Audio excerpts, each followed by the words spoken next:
الله أكبر الله أكبر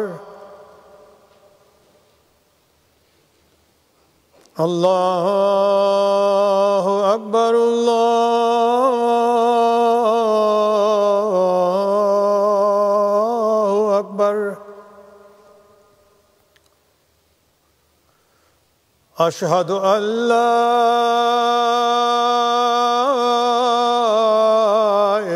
إله إلا الله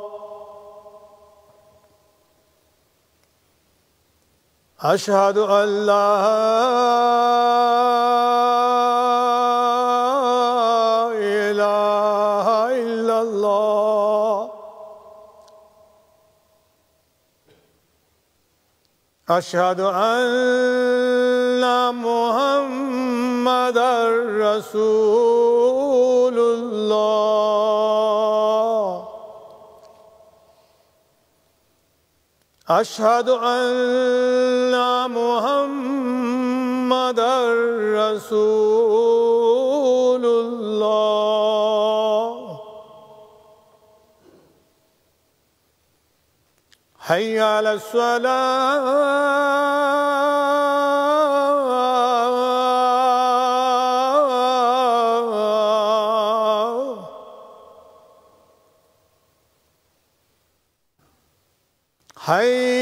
حي على الصلاة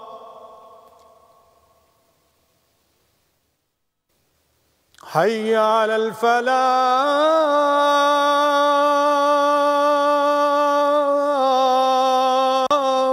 الفلاح حي على الفلاح الله أكبر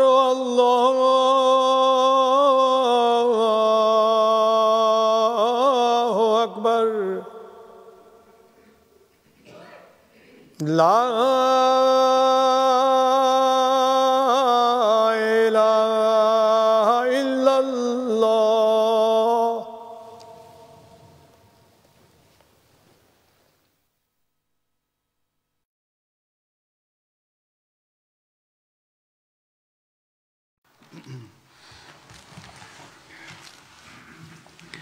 السلام عليكم ورحمة الله.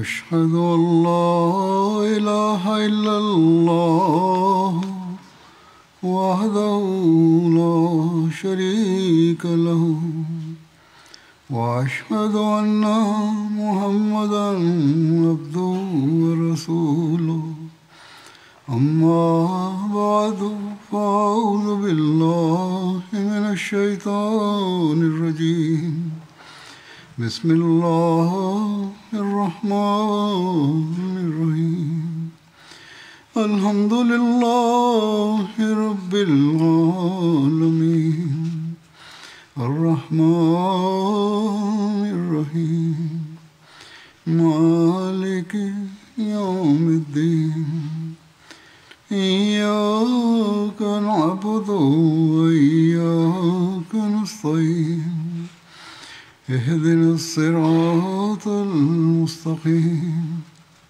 صراط الذين أنعمت عليهم غير المغضوب المغضوب عليهم ولا الضالين.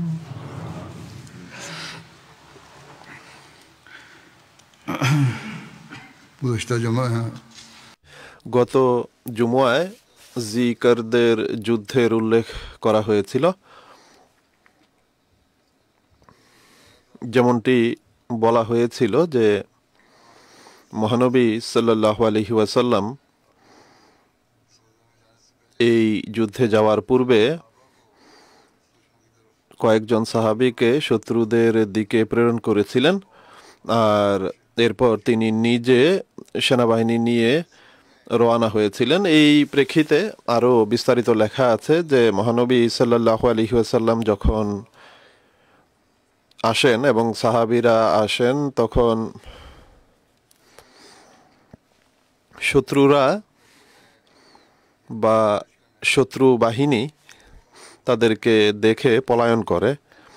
যখন মুসলমানরা শত্রু শিবিরে পৌঁছে তখন হযরত আবু কাতাদার ঘোড়া সেখানে উপস্থিত ছিল, যার পায়ের রগ কাটা হয়েছিল। এক সাহাবী বলেন, হে আল্লাহর রাসূল সাল্লাল্লাহু আলাইহি ওয়াসাল্লাম, আবু কাতাদার ঘোড়ার পায়ের রক্ত কেটে দেয়া হয়েছে। মহানবী সাল্লাল্লাহু আলাইহি ওয়াসাল্লাম তার কাছে দাঁড়ান এবং দুইবার বলেন, তোমার মঙ্গল হোক, যুদ্ধে তোমার কয়জন শত্রু আছে? এরপর মহানবী সাল্লাল্লাহু আলাইহি ওয়াসাল্লাম এবং সাহাবীরা সামনে অগ্রসর হন, এমনকি সেই স্থানে পৌঁছান যেখানে হযরত আবু কাতাদা এবং মাসাদা কুস্তি করেছিল। গত জুমায় এ সম্পর্কে বলা হয়েছিল। তখন তারা মনে করলেন যে হযরত আবু কাতাদা চাদরে জড়িয়ে পড়ে আছেন। এক সাহাবী নিবেদন করেন, হে আল্লাহর রাসূল সাল্লাল্লাহু আলাইহি ওয়াসাল্লাম, মনে হচ্ছে আবু কাতাদা শহীদ হয়ে গেছেন। তিনি সাল্লাল্লাহু আলাইহি ওয়াসাল্লাম বলেন, আল্লাহ আবু কাতাদার প্রতি রহম করুন, সেই সত্তার কসম যিনি আমাকে সম্মান দান করেছেন। আবু কাতাদা তো শত্রুদের পিছু ধাওয়া করছে এবং রণসঙ্গীত পাঠ করছে। হযরত আবু কাতাদা বলেন যে তিনি, অর্থাৎ মহানবী সাল্লাল্লাহু আলাইহি ওয়াসাল্লামের কাফেলা যখন আমার ঘোড়াকে দেখে যে রক কেটে দেয়া হয়েছে এবং এক মৃতদেহ আমার চাদরে জড়িত অবস্থায় দেখে, তখন তারা ভেবে নেয় যে আমি শহীদ হয়ে গেছি। হযরত আবু বকর রাদিয়াল্লাহু তাআলা আনহু এবং হযরত ওমর রাদিয়াল্লাহু তাআলা আনহু দ্রুত সামনে অগ্রসর হন এবং চাদর সরান। তখন মাসাদার চেহারা দেখতে পান। তারা উভয়ে বলেন যে আল্লাহু আকবার, আল্লাহ তাআলা এবং তার রসুল সত্য বলেছেন। হে আল্লাহর রসুল সাল্লাল্লাহু আলাইহি ওয়াসাল্লাম, এ হলো মাসাদা। তখন সাহাবীরাও তাকবীর পাঠ করেন এবং এর কিছুক্ষণ পরেই হযরত আবু কাতাদা উটনিগুলোকে হাঁকিয়ে মহানবী সাল্লাল্লাহু আলাইহি ওয়াসাল্লামের সমীপে উপস্থিত হয়ে যান। তিনি সাল্লাল্লাহু আলাইহি ওয়াসাল্লাম বলেন, হে আবু কাতাদা, তোমার চেহারা সফল হয়েছে। আবু কাতাদা অশ্বারোহীদের সর্দার, হে আবু কাতাদা, আল্লাহ তাআলা তোমার মাঝে বরকত দান করুন। অপর এক riwayate রয়েছে যে তিনি সাল্লাল্লাহু আলাইহি ওয়াসাল্লাম বলেন, তোমার সন্তান সন্ততি এবং তাদের সন্তান সন্ততিদের মাঝেও বরকত রেখে দিন। এরপর তিনি সাল্লাল্লাহু আলাইহি ওয়াসাল্লাম বলেন, হে আবু কাতাদা, তোমার চেহারায় এটি কি হয়েছে? হযরত আবু কাতাদা বলেন যে আমি বললাম, আমার পিতামাতা আপনার জন্য উৎসর্গিত। আমার একটি তীর বিদ্ধ হয়েছিল, সেই সত্তার কসম যিনি আপনাকে সম্মানিত করেছেন। আমি ভেবেছিলাম যে আমি তীর বের করে ফেলেছি। তিনি সাল্লাল্লাহু আলাইহি ওয়াসাল্লাম বলেন যে হে আবু কাতাদা, আমার নিকটে আসো। আমি মহানবী সাল্লাল্লাহু আলাইহি ওয়াসাল্লামের কাছে যাই। তিনি নম্রতার সাথে বা খুব আলতোভাবে তীর বের করেন এবং নিজের মুখের লালা লাগিয়ে দেন এবং তার হাত সেখানে রাখেন। হযরত আবু কাতাদা বলেন যে সেই সত্তার কসম যিনি মহানবী সাল্লাল্লাহু আলাইহি ওয়াসাল্লামকে নবুয়ত দান করেছেন, আমার এমন মনে হচ্ছিল যেন আমার কোনো আঘাতই লাগেনি আর কোনো ক্ষত সৃষ্টি হয়নি। গতবার বলা হয়েছিল যে তীর আবু কাতাদা নিজে বের করেছিলেন, কিন্তু হতে পারে যে তার ফলা ভিতরে রয়ে গিয়েছিল, যা মহানবী সাল্লাল্লাহু আলাইহি ওয়াসাল্লাম পরে বের করেছেন, যার চিহ্ন দেখা যাচ্ছিল। এক রাওয়ায়াতে বর্ণিত হয়েছে যে মহানবী সাল্লাল্লাহু আলাইহি ওয়াসাল্লাম যখন হযরত আবু কাতাদাকে দেখেন তখন তিনি বলেন হে আল্লাহ, তার চুল এবং তার চামড়ায় বরকত রেখে দাও, এবং বলেন যে তোমার চেহারা সফল হয়ে গেছে।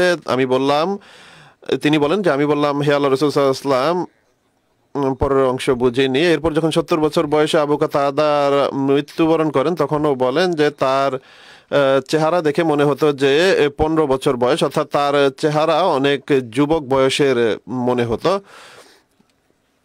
এই যুদ্ধে হজরত সালামার শত্রুর সাথে জিকারদে মোকাবেলার উল্লেখ এভাবে পাওয়া যায়। হজরত সালামা বলেন যে আমি শত্রুদের পেছনে দৌড়ে যাচ্ছিলাম, এমনকি আমি সেই সত্তার কসম যিনি মহানবী সাল্লাল্লাহু আলাইহি ওয়াসাল্লামকে সম্মান দান করেছেন, আমি নিজের পিছনে সাহাবীদের দেখতে পাচ্ছিলাম না, আর আমি তাদের ধুলাবালিও উঠতে দেখতে পাইনি। শত্রুরা সূর্যাস্তের পূর্বেই একটি উপত্যকায় পৌঁছে যায়, যেখানে জিকাদ নামের একটি ঝর্ণা ছিল। সেখান থেকে তারা পানি পান করতে চায়। তখন তারা আমাকে দেখে যে আমি তাদের পিছু ধাওয়া করছি, তখন তারা সেখান থেকে সরে যায়। সূর্যাস্ত হয়ে গিয়েছিল। আমি এক ব্যক্তিকে দেখি আর তাকে তীর নিক্ষেপ করি। আমি সকালেও তার প্রতি তীর নিক্ষেপ করেছিলাম, এখন দ্বিতীয় তীর তার প্রতি নিক্ষেপ করি, আর দুটি তীরই তার গায়ে লাগে। আর অপর দুইজন ঘোড়া ছেড়ে পালিয়ে যায়। তখন আমি সেগুলোকে ধরি, আর ততক্ষণে মনিসা ইসলাম এসে গিয়েছিলেন। তখন আমি সেগুলোকে হাঁকিয়ে মনিসা ইসলামের কাছে নিয়ে আসি বা সমীপে উপস্থিত হই। মহানবী সাল্লাল্লাহু আলাইহি ওয়াসাল্লামের জুকার্দ পৌঁছা সম্পর্কে বর্ণিত হয়েছে যে হযরত সালামা বলেন, মহানবী সাল্লাল্লাহু আলাইহি ওয়াসাল্লাম এশার সময়ে পৌঁছেন এবং ঝর্ণার কাছে শিবির স্থাপন করেন, যেখানে আমি শত্রুদের বাধা দিয়েছিলাম। তিনি উটনিগুলো এবং সেই সমস্ত জিনিস যা আমি শত্রুদের কাছ থেকে ছিনিয়ে এনেছিলাম তা করায়ত্ত করেছিলেন। হযরত বেলাল সেসব উটের মধ্যে থেকে একটি উট জবাই করেন, যেগুলো শত্রুর কাছ থেকে ফিরিয়ে আনা হয়েছিল, আর মহানবী সাল্লাল্লাহু আলাইহি ওয়াসাল্লামের জন্য তার কলিজা ভুনা করেন। হযরত সাদ বিন উবাদা খেজুর বোঝাই 10টি উট নিয়ে আসেন, যেগুলো তিনি জিকারদের স্থানে পেয়েছিলেন। হযরত আবু কাতাদা বলেন যে আমি শত্রুদের পানি থেকে বিরত রেখেছিলাম, আর তারা পিপাসার্ত ছিল। তিনি সাল্লাল্লাহু আলাইহি ওয়াসাল্লাম আমাকে 100 মুজাহিদ সহ আপনি আমাকে 100 মুজাহিদ সহ প্রেরণ করুন। তিনি মহানবী সাল্লাল্লাহু আলাইহি ওয়াসাল্লামকে বলেন যে আমি তাদের প্রত্যেককে হত্যা করব।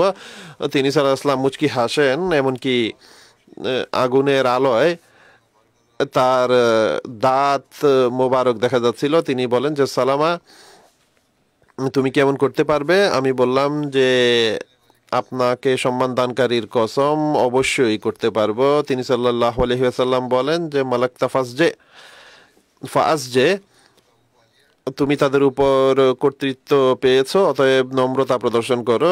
এটি আরবের বাগধারার একটি বাগধারা, যার অর্থ হলো সর্বোত্তম ক্ষমা হলো নম্রতা প্রদর্শন করা এবং কঠোরতা প্রদর্শন না করা। তারা চলে গিয়েছে, তো যেতে দাও, এখন তাদের পশ্চাৎ ধাবন করার কোনো প্রয়োজন নেই। এই যুদ্ধের ঘটনাবলীর মাঝে হযরত সালামা এর একটি ঘটনা তিনি বর্ণনা করেন। তিনি বলেন যে সকালবেলা মহানবী সাল্লাল্লাহু আলাইহি ওয়াসাল্লাম বলেন, আজকের সর্বোত্তম অশ্বারোহী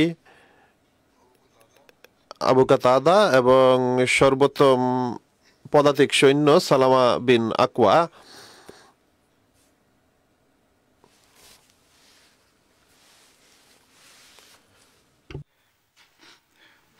हज़रत सलमा कहते হযরত সালামা বলেন যে তিনি আমাকে অশ্বারোহী এবং পদাতিক সৈন্য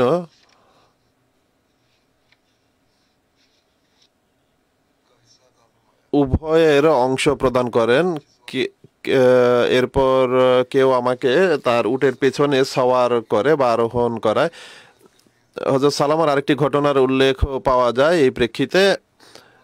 হযরত সালামা বলেন যে মদিনায় ফিরে আসার সময় যখন আমরা মদিনার কাছে পৌঁছি, তখন একজন আনসারী সাহাবী, যিনি দৌড়ে খুবই অভিজ্ঞ ছিলেন, তিনি ঘোষণা করে বলেন যে কেউ আছে যে আমার সাথে দৌড় প্রতিযোগিতা করবে, অর্থাৎ মদিনা তৈয়বা পর্যন্ত আমার সাথে দৌড়ে যাবে।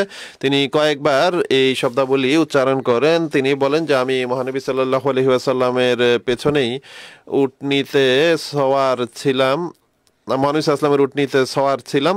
আমি সেই আনসারী সাহাবীকে বলি যে তুমি কি কোনো সম্মানিত ব্যক্তির সম্মান করো না, তুমি কোনো ভদ্র ব্যক্তির ভয় করো না, যে এই ঘোষণা করে বেড়াচ্ছ সে বলে যে না, মহানবী সাল্লাল্লাহু আলাইহি ওয়াসাল্লাম ব্যতীত আর কাউকে আমি কোনো ভয় করি না। তো আমি তখন মহানবী সাল্লাল্লাহু আলাইহি ওয়াসাল্লামের কাছে নিবেদন করি যে হে আল্লাহ রাসূল সাল্লাল্লাহু আলাইহি ওয়াসাল্লাম, আমার পিতামাতা আপনার জন্য উৎসর্গিত, আমাকে এই ব্যক্তির সাথে দৌড় প্রতিযোগিতা করার অনুমতি দিন। তিনি বলেন যে ঠিক আছে, তুমি যদি চাও তাহলে দৌড় প্রতিযোগিতা করতে পারো।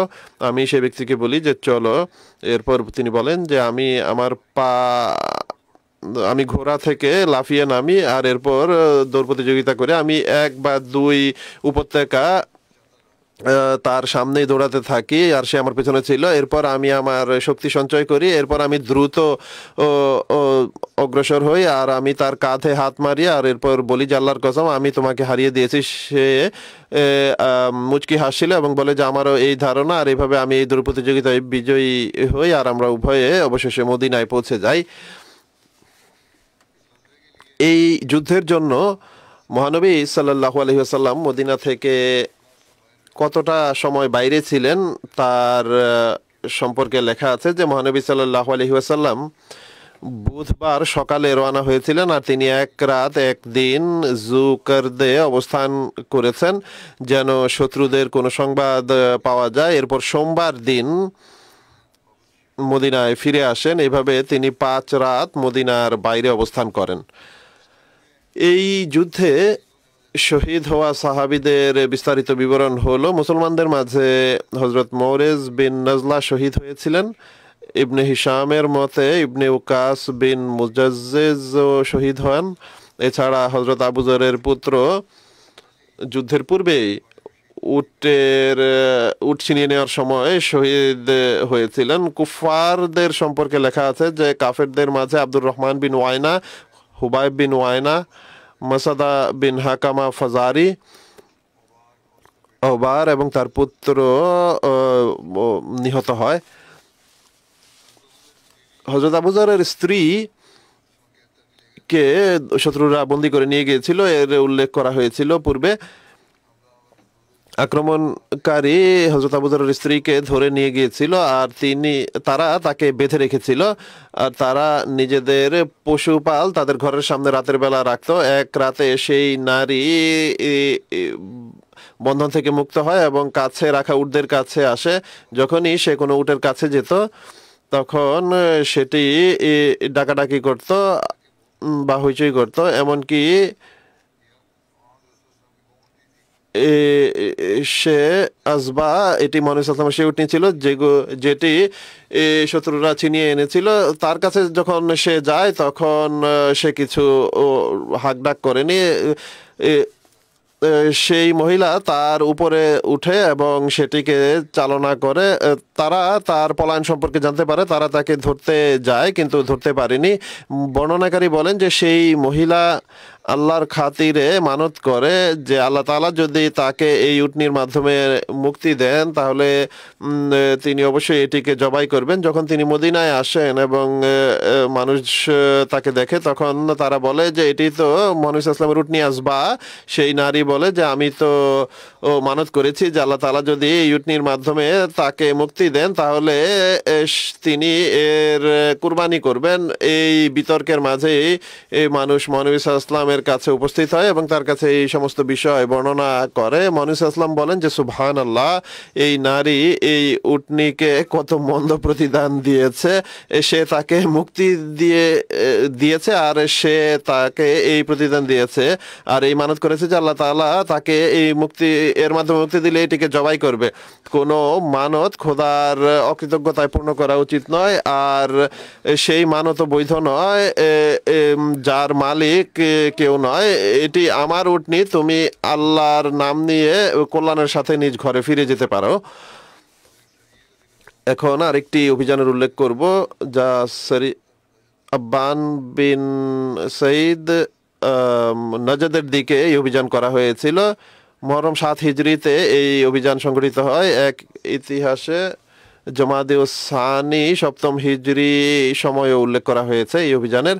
হযরত মির্জা বশির আহমদ সাহেবও এই অভিযানটিকে 7ম হিজরি সনের ঘটনা উল্লেখ করেছেন। এই অভিযানের ইতিহাস মুহররম সপ্তম হিজরি অধিক গ্রহণযোগ্য, কেননা বর্ণিত আছে যে খাইবারের যাওয়ার পূর্বে মদিনা থেকে নাজদের দিকে হযরত আবান বিন সাঈদকে প্রেরণ করা হয়েছে, আর খাইবারের দিকে রওনা মুহররম 7 হিজরিতে হয়েছিল। হযরত আব্বানের পরিচয় হলো, হযরত আব্বানের পিতা কুরাইশদের জ্যেষ্ঠ নেতা ছিলেন। তার ভাইয়েরা পূর্বে মুসলমান হয়ে গিয়েছিল আর ইথিওপিয়ায় হিজরতকারীদের অন্তর্ভুক্ত ছিল। আবান সুলাহ হুদাইবিয়া বা হুদাইবিয়ার সন্ধির সময় উসমানকে আশ্রয় দিয়েছিলেন। আমন এবং খালেদ ইথিওপিয়া থেকে ফিরে আসেন। তারা আব্বানকে ডেকে পাঠান এবং তারা একসাথে খাইবার মহানবী সাল্লাল্লাহু আলাইহি ওয়াসাল্লামের কাছে পৌঁছেন এবং আব্বান ইসলাম গ্রহণ করেন। এক রাওয়ায়াতে এটিও বর্ণিত হয়েছে যে আব্বান বিন সাঈদ হুদাইবিয়ার সন্ধি এবং খাইবারের যুদ্ধের মাঝে ইসলাম গ্রহণ করেছিলেন মধ্যবর্তী সময়ে। মহানবী সাল্লাল্লাহু আলাইহি ওয়াসাল্লামের মৃত্যুর সময় আব্বান বাহরাইনে কর্মকর্তা নিযুক্ত ছিলেন। এরপর তিনি মহানবী সাল্লাল্লাহু আলাইহি ওয়াসাল্লামের কাছে আসেন এবং সিরিয়া চলে যান। 13 হিজরিতে তিনি শহীদ হন। এক রাওয়ায়াত অনুযায়ী তিনি 27 হিজরিতে হযরত উসমানের খিলাফতকালে মৃত্যুবরণ করেন। খয়বরের যুদ্ধে যাওয়ার পূর্বে মহানবী সাল্লাল্লাহু আলাইহি ওয়াসাল্লাম হযরত আব্বান বিন সাঈদের নেতৃত্বে নজদের দিকে একটি বাহিনী প্রেরণ করেছিলেন। নজদ একটি এমন ভূমি যেখানে পাহাড় আছে এবং এটি ইরাক পর্যন্ত এর সীমা পৌঁছে। এর পশ্চিমে হেজাজ অবস্থিত।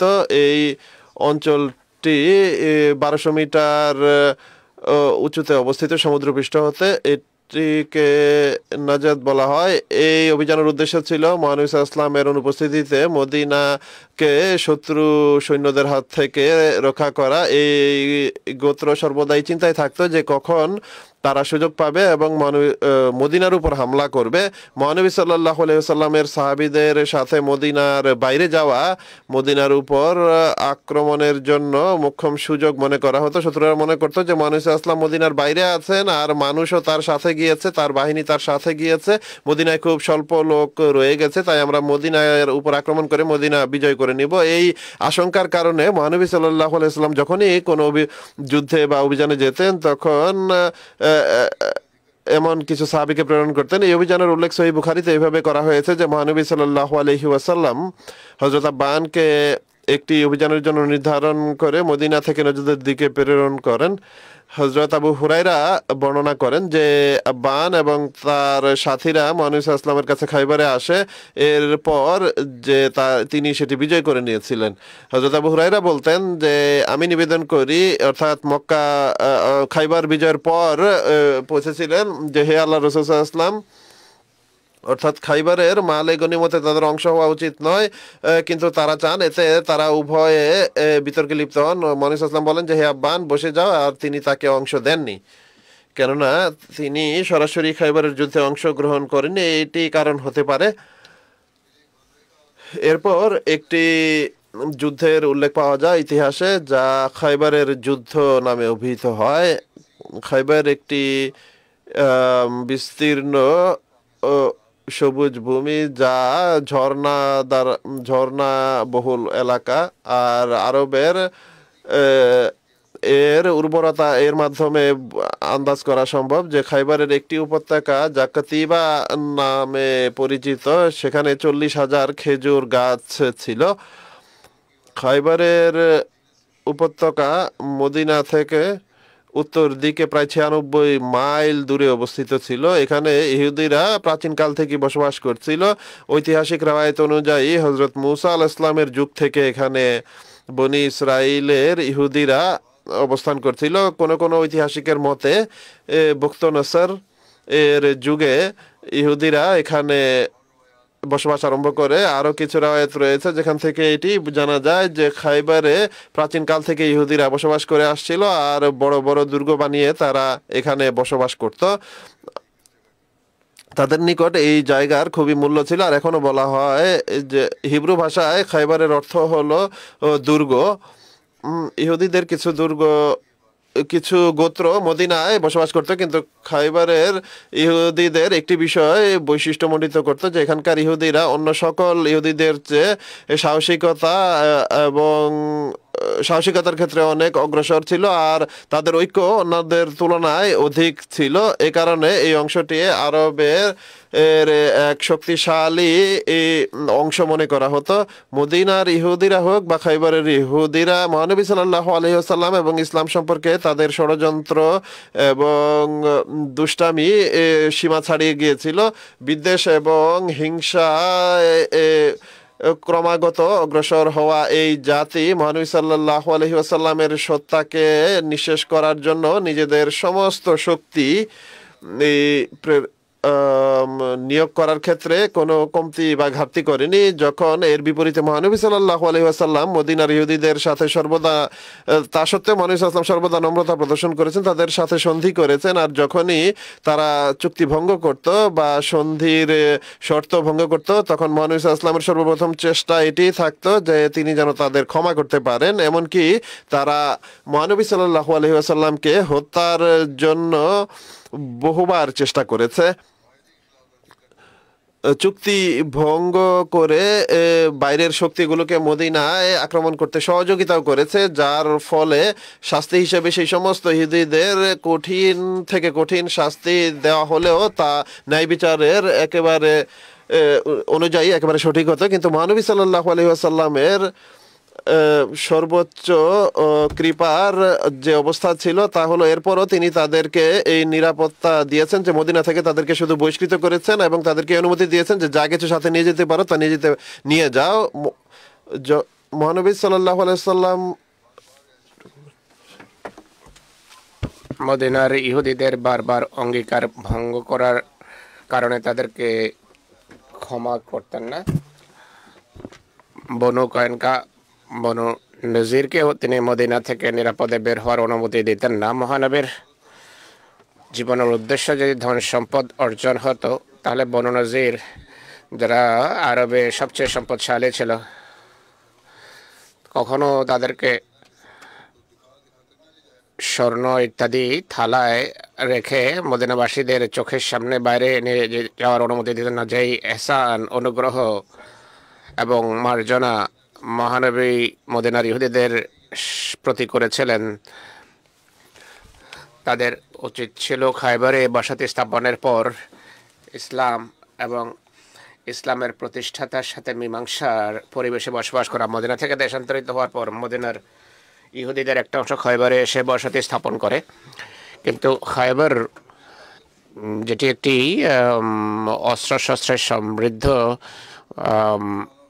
জাতি ছিল, তারা মুসলমানদের বিরুদ্ধে ভয়াবহ ষড়যন্ত্রের কেন্দ্র হয়ে যায়। খাইবারের বড় বড় ইহুদি সর্দার তারাই মক্কার মুশরিকদের কাছে পৌঁছে আর মহানবীর পবিত্র ব্যক্তিত্বের বিরুদ্ধে এবং ইসলামকে নিশ্চিহ্ন করার জন্য একটা পরিকল্পনা হাতে নেয় এবং চতুর্পাশের বিভিন্ন গোত্রে প্রতিনিধি দল পাঠায় আর একটি গোত্রকে মুসলমানদের বিরুদ্ধে প্রস্তুত করে তখনকার ইতিহাস অনুসারে 15,000 সেনা নিয়ে মদিনায় হামলা করে, যা ইসলামের ইতিহাসে আহজাবের যুদ্ধ হিসাবে পরিচিত বা পরীক্ষার যুদ্ধ হিসাবে পরিচিত, যার পূর্বে উল্লেখ করা হয়েছে।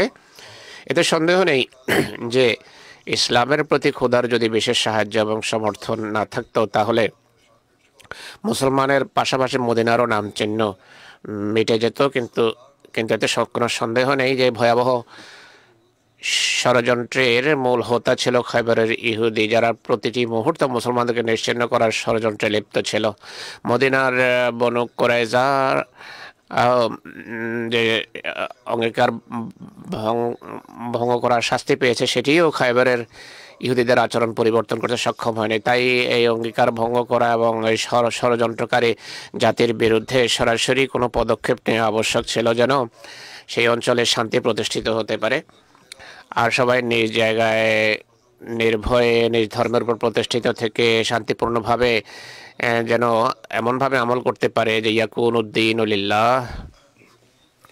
ওয়াকুন আদ-দীনু লিল্লাহ, দীন লিল্লাহ, আর ধর্ম যেন স্বাধীনভাবে সবাই আল্লাহর খাতিরে আমল করতে পারে ধর্মের উপর। ধর্মে যেন কোনো জোর জবরদস্তি না থাকে, কেননা এটি আল্লাহ এবং বান্দার বিষয়। একজন প্রসিদ্ধ ধর্মযাজক মন্ট গোমরি ওয়াট, যিনি ইসলাম এবং ইসলামের প্রতিষ্ঠাতার বিরুদ্ধে বিশুদ্ধারে অত্যন্ত সোচ্চার, সে ব্যক্তি তার বইতে লেখেন, খায়বারে হামলার পরিষ্কার এবং স্পষ্ট কারণ ছিল তারা তাদের অর্থাৎ খায়বারের ইহুদিরা তাদের ধন সম্পদ নির্দ্বিধায় ব্যবহার করে তাদের প্রতিবেশী আরবদেরকে মুসলমানদের বিরুদ্ধে অস্ত্র হাতে নেওয়ার বিষয়ে প্ররোচিত করে।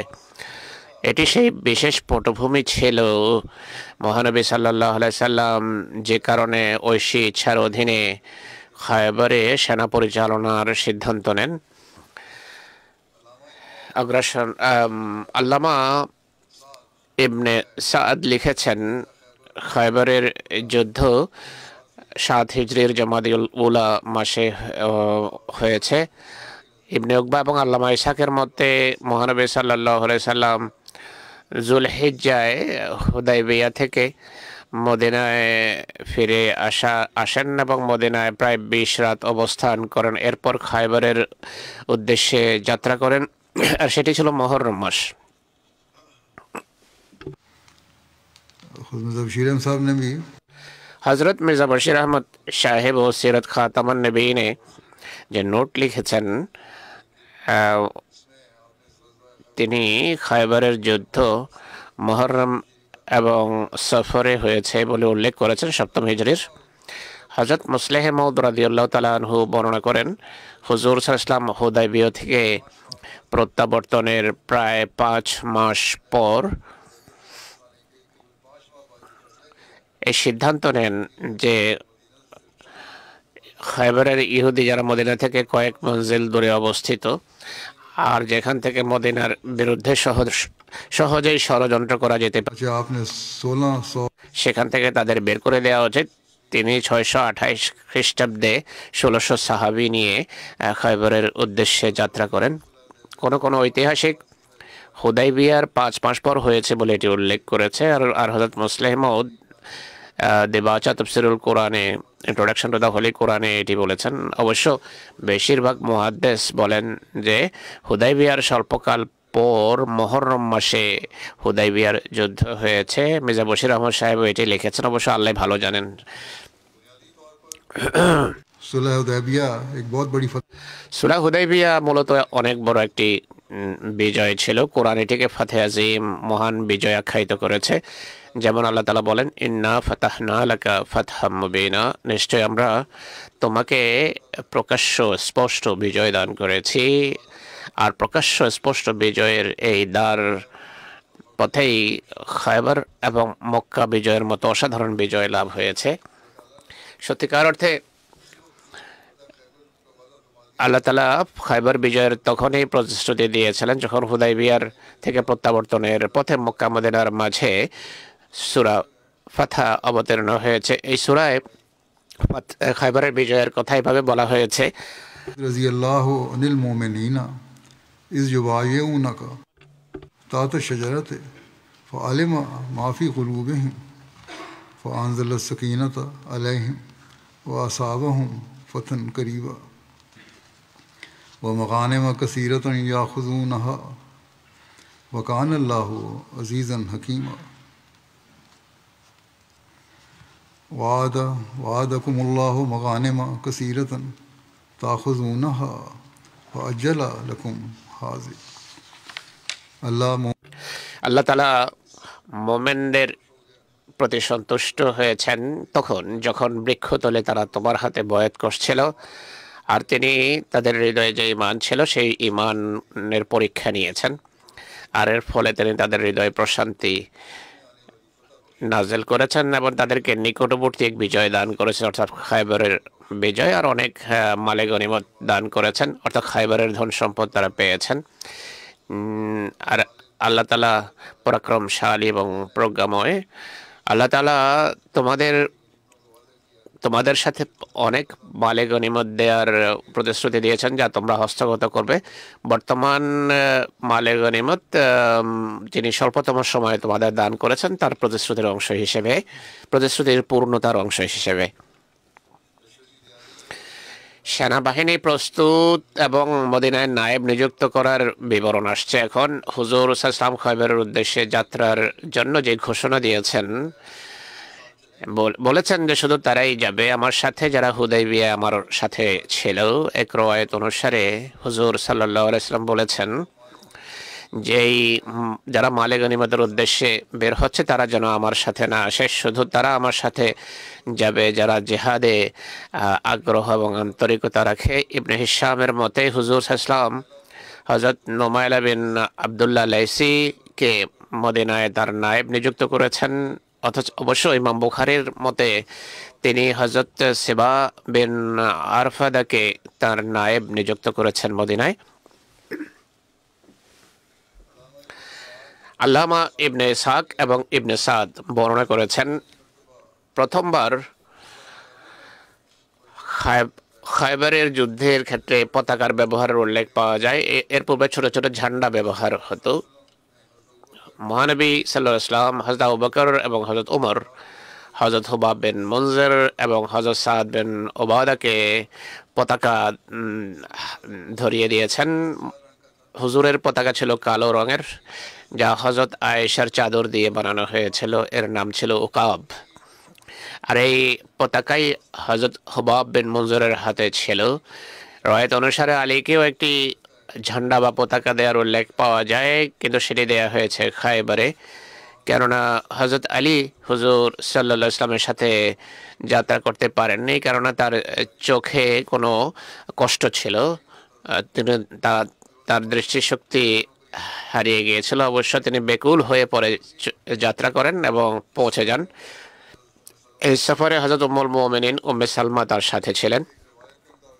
এক রওয়ায়াত অনুসারে ৬-৭ জন মহিলা সাহাবীও সাথে গিয়েছেন। অপর রওয়ায়াত অনুসারে ২০ জন মহিলা সাহাবী এই যুদ্ধে অংশগ্রহণ করেছেন। হযরত উম্মে সিনান আসলামিয়া বর্ণনা করেন মহানবী সাল্লাল্লাহু আলাইহি ওয়াসাল্লাম যখন খায়বারের উদ্দেশ্যে যাত্রার পরিকল্পনা হাতে নেন, আমি তার কাছে যাই এবং বলি, নিবেদন করি, হে আল্লাহর রাসূল, আপনি অনুমতি দিলে আমিও সাথে যেতে চাই। আমি পানির ব্যাগ সেলাই করব, কোনো কেউ অসুস্থ হলে আহত হলে তার চিকিৎসা করব, তার সেবা শুশ্রূষা করব। তিনি বলেন, মহানবী সাল্লাল্লাহু আলাইহি ওয়াসাল্লাম আমাকে অনুমতি প্রদান করেন। বনু গাফফার গোত্রের কিছু নারী হুজুরের কাছে এসে বলেন, হে আল্লাহ রাসূল সাল্লাল্লাহু আলাইহি ওয়াসাল্লাম, আমরাও যুদ্ধে অংশগ্রহণ করতে চাই। আমরা আহতদের সেবা শুশ্রূষা করব আর মুজাহিদিনদের সাহায্য করব যতটা সম্ভব আমাদের জন্য। তো মহানবী তাদেরকে অনুমতি দেন, তাদের বরকত এবং কল্যাণের জন্য দোয়া করেন।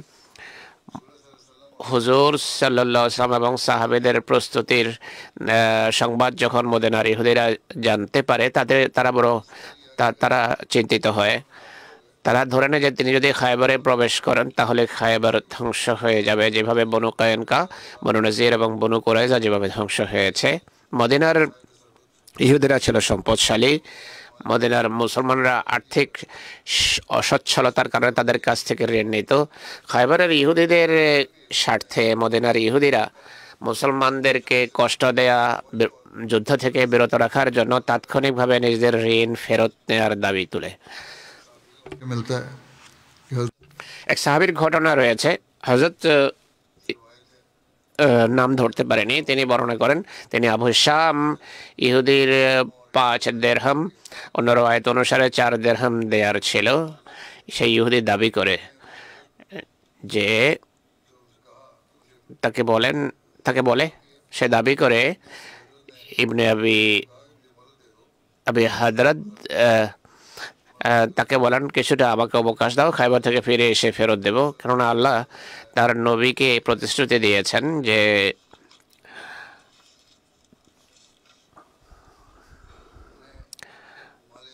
খায়বার মালে গনিমত হিসেবে খায়বার তাদেরকে মালে গনিমত দেবে। আবু সাহেম ইহুদি হিংসা এবং শত্রুতা বশত বলে যে তুমি কি মনে করো খায়বার বাসীদের সাথে যুদ্ধ করা তেমনই যেভাবে মরুবাসীর সাথে যুদ্ধ করা? সেখানে 10,000 যোদ্ধা আছে, তারা উভয় মহানবীর কাছে বিষয়ে তুলে ধরে। তখন ছিল হাঙ্গামি পরিস্থিতি। সেই ইহুদি বিদ্বেষবশত খায়বারের ইহুদিদের সমর্থন করছিল, সহানুভূতি দেখাচ্ছিল আর মুসলমান বাহিনীকে তিরস্কার করছিল। মহানবী সামনে এটি হচ্ছিল, ইহুদিকে তিনি শাস্তি দিতে পারতেন, কিন্তু পরম ধৈর্য এবং সহনশীলতার আদর্শ দেখুন। মহানবী সাল্লাল্লাহু আলাইহি ওয়াসাল্লাম বলেন যে এই ইহুদির প্রাপ্য অধিকার তাকে প্রদান করো।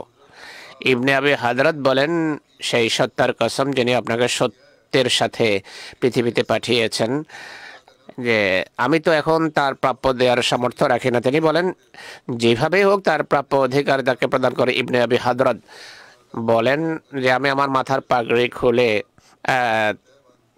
তাতে লুঙ্গি বাঁধি আর এটি বাজারে বিক্রি করে তার প্রাপ্য অধিকার তাকে দিয়ে দেয়। এরপর অন্য কাপড় পরিধান করে, সেটি ছিল একটা চাদর যা সালমা বিন আসলাম বা অন্য রওয়ায়াত অনুসারে কোনো মহিলা সাহাবী তাকে দিয়েছিলেন, যিনি পুরো ঘটনা শুনেছিলেন। अल्लाह ताला की तकदीर कि खैबर में इस सहाबी को माल गनीमत मिला।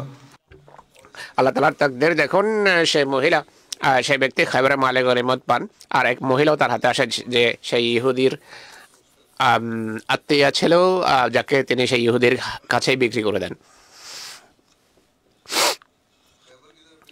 খায়বারের দিকে অগ্রযাত্রার সংবাদ মদিনার ইহুদিরা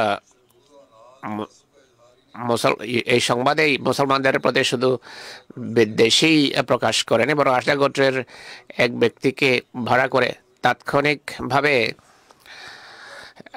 বার্তা পাঠায়। খায়বারে একই সাথে বার্তা পাঠায় যে মুসলমানদের মোকাবেলা করো। বিরোধীরা কোনো গুপ্তচরের প্রয়োজন ছিল না, কারণ মদিনার মুনাফিকেরা সে সংবাদ সহজেই পৌঁছে দিচ্ছিল খায়বারে, তাদের কাজে এটি ছিল। মুনাফিক সর্দার আব্দুল্লাহ বিন ওবাই বিন সলুল তখন নীরব ছিল না, বরং তার সাহায্যকারীর মাধ্যমে একটা পত্র তাৎক্ষণিকভাবে খায়বারের ইহুদিদের কাছে পাঠায়। চিঠির বিষয়বস্তু ছিল, মুহাম্মদ সাল্লাল্লাহু আলাইহি সাল্লাম তোমাদের উদ্দেশ্যে যাত্রা করছেন, তোমরা আত্মরক্ষার ব্যবস্থা হাতে নাও, ধন সম্পদ দুর্গে নিয়ে যাও, আর মহানবীর সাথে যুদ্ধ করার জন্য মাঠে বেরিয়ে আসো, তাকে ভয় পাবে না, তোমাদের সংখ্যা অনেক। আর মুহাম্মদ সাল্লাল্লাহু আলাইহি সাল্লাম সংখ্যায় স্বল্প, তাদের কাছে খুবই সামান্য পরিমাণ অস্ত্রশস্ত্র রয়েছে। এই সম্পর্কে যখন খায়বারের ইহুদিরা জানতে পারে, তাদের নেতারা একসাথে বসে মিটিং করে, মিটিংয়ে মতভেদ হয়। এর উল্লেখ হলো, খায়বারের ইহুদিরা যখন মুসলমান বাহিনীর আগমনের সংবাদ পায়, তারা এক সভা করে যাতে ইসলামী বাহিনীর মোকাবেলার জন্য পরামর্শ হয়। এই বিতর্কে ইহুদি নেতৃবৃন্দের পক্ষ থেকে বিভিন্ন প্রস্তাব সামনে আসে। এক দলের মতামত ছিল ইহুদি দুর্গে আবদ্ধ হয়ে দেয়ালের পেছনে থেকে যুদ্ধ করবে। এ কারণে মুসলমানরা অবশেষে বিরক্ত হয়ে ঘেরাও ছেড়ে দেবে। খায়বারের প্রসিদ্ধ ব্যক্তি আবু জায়নাব বলে, দুর্গাবদ্ধ হয়ে মোকাবেলা করার পরিবর্তে বাইরে মাঠে তাদের বিরুদ্ধে যুদ্ধ করা উচিত, কেননা এরপর মদিনার ইহুদিরা দুর্গাবদ্ধ হয়ে মোকাবেলা করার ফলাফল কি হয় তা দেখেছে, আর মুসলমানরাই জয়যুক্ত হয়েছে। কিন্তু প্রথম দল এই প্রস্তাবকে বলে প্রত্যাখ্যান করে যে আমাদের দুর্গ তাদের দুর্গের চেয়ে অনেক মজবুত। একটা তৃতীয় প্রস্তাবও সামনে আসে, যা এর চেয়েও বেশি অধ্যত্বপূর্ণ ছিল। ইহুদিদের দৃষ্টিকোণ থেকে এটি অনেক সাহসিকতার প্রমাণ ছিল। তা খায়বার বাহিনীর সেনাপতি সালামের মেশকামের পক্ষ থেকে প্রস্তাব ছিল। সে বলে, আমরা মদিনায় গিয়ে হামলা করব আর সব সাথী সঙ্গীদেরকে নিয়ে মুসলমানদেরকে নিশ্চিহ্ন করব। তাদের বেশিরভাগ এর সাথে একমত ছিল, কিন্তু খায়বারের সবচেয়ে বড় রইস কেনানা বিন আবিল হুকাইক এর বিরোধিতা করে। আর বলে যে আমাদের দুর্গ মদিনার দুর্গগুলোর মতো নয়, অহংকার এবং অধ্যত্ব দেখুন। সে বলে যে মোহাম্মদ সাল্লাল্লাহু আলাইহি সাল্লাম কখনো আমাদের উদ্দেশ্যে বের হওয়ার সাহস দেখাবে না। অবশ্য সব নেতা এই বিষয়ে একমত হয় যে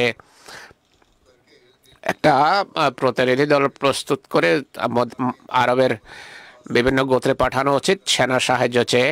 14 ব্যক্তির সমন্বয়ে একটা প্রতিনিধি দল প্রস্তুত করা হয়, যাদের নেতা নেতা ছিল খাইবারের সবচেয়ে বড় রইস কেনানা।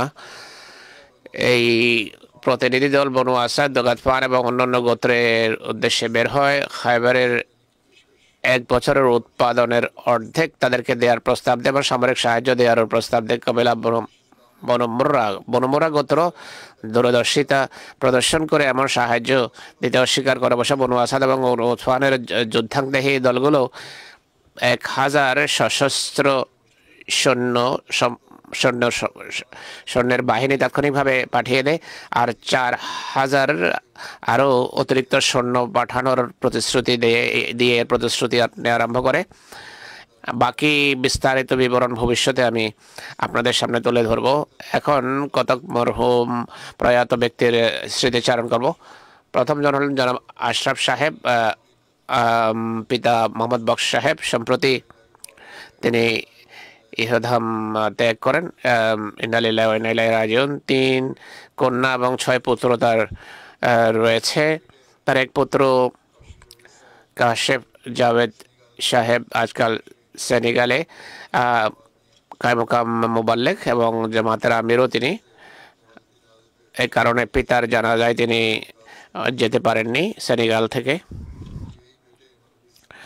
তার এই পুত্র জামাতের মুরব্বী বলছেন যে আমার পিতা খুবই সরল প্রাণ, পূর্ণবান এবং মুত্তাকি মানুষ ছিলেন। আহমদিয়ত এবং খেলাফতের প্রতি সুগভীর ভালোবাসা ছিল। বংশে একমাত্র আহমদী ছিলেন। প্রায় সময় বলতেন আমরা যা কিছু পেয়েছি আহমদিয়তের কারণে। সন্তানদেরও তিনি এই নসিহতি করতেন, সবসময় আহমদিয়ত এবং খেলাফতের প্রতি দৃঢ় সম্পর্ক রাখবে। তার দাদা মোহাম্মদ আজম সাহেব 1968-র কাছাকাছি বয়াত করেছেন। সারগোধাতে তিনি বয়াত করেন ভাওলা গ্রামে। তখন আমার পিতাও বয়াত করেন। মুরব্বী সাহেব বলছেন, সেনেগালের আমির সাহেব।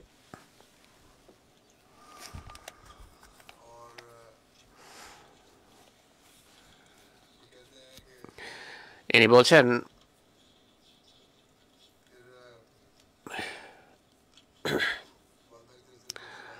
তিনি মায়ের একমাত্র আহমদী ছিলেন। ম্যাট্রিক করার পর গ্রাম ছেড়ে মন্ডি বাহাউদ্দিন চলে যান। সুগার মিলে কাজ করেন শেষ পর্যন্ত। মন্ডি বাহাউদ্দিনে কাজ করেন। বার্ধক্যে আগ্রহের সাথে কোরআন শিখেছেন, এত ভালোবাসার সাথে কোরআন পড়েন যে প্রত্যেক মাসে একবার বা দুবার পুরো কোরআন পড়ে ফেলতেন। রমজানে 2-3 বার কোরআন খতম করতেন। গরিবদেরকে তিনি বিশেষভাবে সাহায্য করতেন। যেই তার কাছে আসতো তাকে খালি হাতে ফেরাতেন না। মুরব্বী সাহেব বলছেন যে আমাকেও বলতেন যে আল্লাহ যে কৃপা করছেন আমাদের প্রতি, এটি তোমার ওয়াকফের কল্যাণে। তার এক পুত্র মুবাশশির জাভেদ সাহেব বলছেন আমি বেশ কয়েক বছর থেকে সেক্রেটারি মাল হিসাবে কাজ করছি। সবসময় আমার পিতা চাঁদা আদায় রীতিমতো চাঁদা আদায় করতেন, নিয়মিত চাঁদা দিতেন। পেনশন যাই পেতেন পুরো বছরের চাঁদা দিয়ে দেওয়ার চেষ্টা করতেন একবারে। মৃত্যুর সময় তার এই চিন্তাই ছিল যে আমার চাঁদা আমি পরিশোধ করলাম কিনা। তিনি আল্লাহর প্রতি কৃতজ্ঞ ছিলেন যেন আল্লাহ আমাকে আমার পুরো চাঁদা দেওয়ার তৌফিক দিয়েছেন। আল্লাহ তাআলা তার প্রতি মাগফিরাত করুন, কৃপা করুন। আল্লাহ তাআলা তাকে তার পরিবার পরিজনকে ধৈর্য দিন। দ্বিতীয় স্মৃতিচারণ হাবিব মোহাম্মদ শাকরি সাহেবের, যিনি কেনিয়ার নায়েব আমির, দ্বিতীয় নায়েব আমির 2 ছিলেন। তার পিতার নাম আমি বুঝিনি। তিনি আরব ছিলেন। সম্প্রতি 56 বছর বয়সে তিনি ইন্তেকাল করেন। ইন্না লিল্লাহি ওয়া ইন্না ইলাইহি রাজিউন ওসিয়ত করেছিলেন। ছেড়ে যাওয়া পরিবারে পিতামাতা ছাড়াও তিনি স্ত্রী এবং 3 সন্তান রেখে গেছেন। কেনিয়ার আমির জামাত মোহাম্মদ তাহের সাহেব বলছেন, তারা ইয়ামানের অধিবাসী। এই ব্যক্তির পিতামহ ইয়ামানের সাথে সম্পর্কযুক্ত। তার পিতা মাহমুদ সাতরি সাহেব 1982 সনের আগস্ট মাসে আহমদিয়ত গ্রহণ করেন। খুবই নিবেদিত প্রাণ আহমদী ছিলেন। মরহুম ছিলেন তার বড় পুত্র। পিতার বয়াতের স্বল্পকাল পর তিনি নিজেও আহমদিয়ত গ্রহণ করেন। আর মৃত্যু পর্যন্ত বয়াতের অঙ্গীকার আন্তরিকতার সাথে রক্ষা করেন। মোম্বাসায় তিনি তার পড়ালেখা করেন। খুবই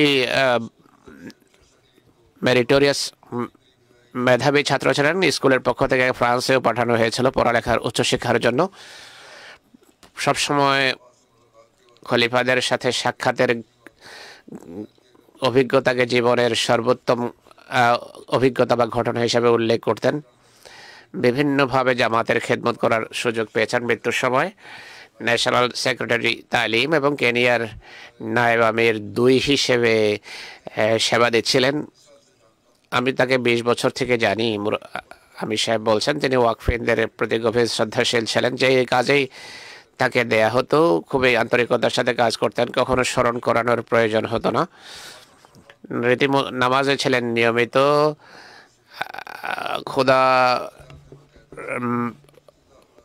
আল্লাহ তাআলার নিদর্শনাবলীর প্রতি শ্রদ্ধাশীল ছিলেন। গরিবদের দেখাশোনাকারী, পিতামাতার আনুগত্যকারী, তাদের প্রাপ্য প্রদানকারী, ছোট ভাই বোনদের প্রাপ্য এবং অধিকার প্রদানকারী, সঠিক মতামত দিতেন। নেক এবং এক বিশ্বস্ত মানুষ ছিলেন। বড় বড় কোম্পানিতে বড় বড় পদে কাজ করেছেন। আর্থিক সচ্ছলতাও আল্লাহ তাআলা তাকে দিয়ে রেখেছিলেন। জাগতিক দৃষ্টিকোণ থেকে ভালো ব্যবসায়ী। সরকারি এবং ধর্মের অনুসারীদের সাথে, তার বিভিন্ন ধর্মের লোকদের সাথে সাক্ষাৎ হতো। আহমদিয়ত কখনো গোপন করতেন না, প্রকাশ করতেন। এই কারণেই তার জানাজায় মোম্বাসার উচ্চপদস্থ অনেক সরকারি, সামাজিক এবং ব্যবসায়ী শ্রেণী উপস্থিত ছিল। আল্লাহ তাআলা মরহুমের প্রতি মাগফিরাত করুন, কৃপা করুন। তার শোক সন্তপ্ত পরিবারকে আল্লাহ তাআলা ধৈর্য দিন। তৃতীয় স্মৃতিচারণ হবে জনাব আনুবি মাদুঙ্গে সাহেবের। তিনি জিম্বাবুয়ের একটি জামাতের প্রেসিডেন্ট ছিলেন। তিনিও সম্প্রতি ইহধাম ত্যাগ করেছেন। ইন্না লিল্লাহি ওয়া ইন্না ইলাইহি রাজিউন। তার পুত্র ইউসুফ জুনুবি সাহেব জিম্বাবুয়ের জামাতের প্রেসিডেন্ট। ইনি বলছেন, প্রথম দিকে শুরুতে তিনি সুন্নি মুসলমান ছিলেন, জামাতের বিরোধিতা করতেন, কিন্তু তার হৃদয়ে ইসলামের ভালোবাসা ছিল। প্রথমে থাকতেন মালাউইতে। সেখানে থাকাকালে জামাতের তার অনেক বিরোধিতা ছিল। এরপর জিম্বাবুয়ে আসেন। এখানে এসে ইসলামের প্রতি ভালোবাসার কারণে তার চতুর্পাশের লোকদেরকে তিনি সমবেত করেন। আর যে এলাকায় বসবাস করতেন সেখানে বাজামাত নামাজের ব্যবস্থা করেন। তার হৃদয়ে এক উৎকণ্ঠা ছিল ভালো মুসলমান হওয়ার। এরপরে আমাদের জামাতের সাথে তার যোগাযোগ হয়। সামিউল্লাহ সাহেব আমাদের মোবাল্লিগের সাথে যোগাযোগ হয়। আর বিস্তারিত তার সাথে ব্যাপক তর্ক বিতর্ক ডিবেট হয়। এরপর আহমদিয়ত গ্রহণ করেন। এলাকায় তিনি প্রথম আহমদী ছিলেন। আহমদিয়ত গ্রহণের পর তার অনেক বিরোধিতা হয়েছে। যাদেরকে তিনি সমবেত করেছিলেন তারাও তাকে ছেড়ে চলে যায়, তার প্রতি অনেক কঠোর আচরণ করে। তিনি এরপর যে সেন্টার বানিয়েছিলেন লোকদের সমবেত করার, নামাজ পড়ার, তা ছেড়ে দেন। পরিবারের সদস্যদেরকে নিয়ে ঘরেই নামাজ এবং জুমা পড়া আরম্ভ করে দেন। যাই হোক, তিনি মনোবল হারাননি, তাবলীগ অব্যাহত রাখেন। অনেকেই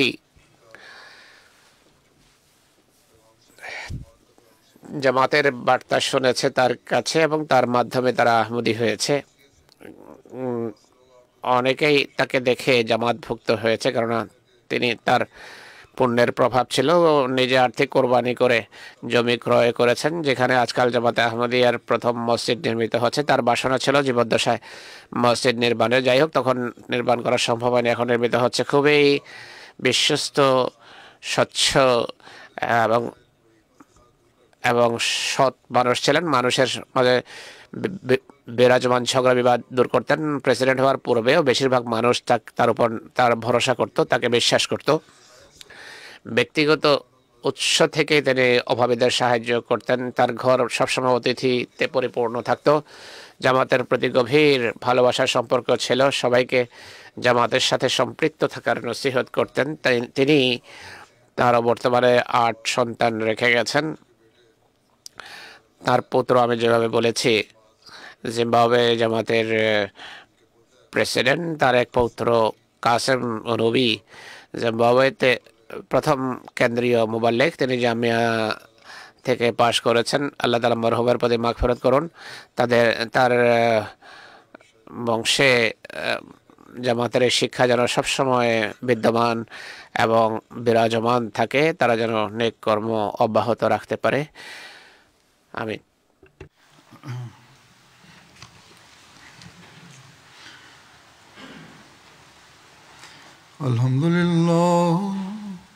আলহামদুলিল্লাহ নাহমাদুহু ওয়া নাস্তাঈনুহু ওয়া নাস্তাগফিরুহু ওয়া নু'মিনু বিহি ওয়া নাতাওয়াক্কালু আলাইহি ওয়া নাউযু বিল্লাহি মিন শুরুরি আনফুসিনা ওয়া মিন সাইয়্যাতি আ'মালিনা মান ইয়াহদিহিল্লাহু ফালা মুদিল্লা লাহু ومن يضلل فلا هادي له ونشهد أن لا إله إلا الله ونشهد أن محمدا عبده ورسوله عباد الله رحمكم الله إن الله يأمر بالعدل والإحسان وإيتاء ذي القربى وينهى عن الفحشاء